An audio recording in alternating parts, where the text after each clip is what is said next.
Rehoboam went to Shechem, for all Israel had gone there to make him king. Then Jeroboam son of Nebat heard this. He was in Egypt, where he had fled from King Solomon. He returned from Egypt, so they sent for Jeroboam. And he and all Israel went to Rehoboam, and said to him, Your father put a heavy yoke on us, but now lighten the harsh labor and the heavy yoke he put on us, and he will serve you. Rehoboam answered, Come back to me in 3 days. So the people went away. Then King Rehoboam consulted the elders who had served his father Solomon during his lifetime. How would you advise me to answer these people? He asked.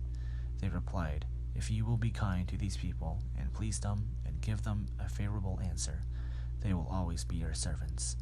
But Rehoboam rejected the advice the elders gave him and consulted the young men who had grown up with him and were serving him. He asked them, What is your advice? How should we answer these people who say to me, Lighten the yoke your father put on us? The young men who had grown up with him replied, The people have said to you, Your father put a heavy yoke on us, but make our yoke lighter. Now tell them, My little finger is thicker than my father's waist. My father laid on you a heavy yoke. I will make it even heavier. My father scourged you with whips. I will scourge you with scorpions. 3 days later, Jeroboam and all the people returned to Rehoboam.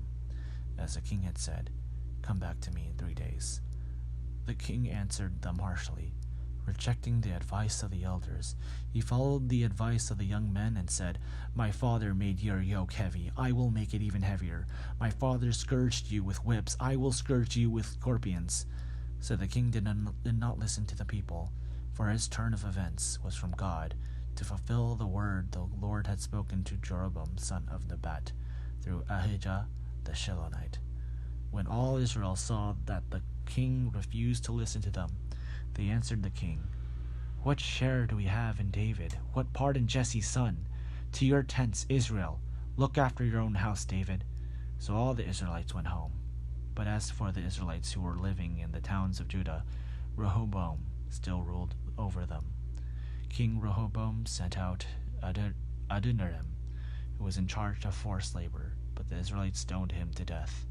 King Rehoboam, however, managed to get into his chariot and escape to Jerusalem.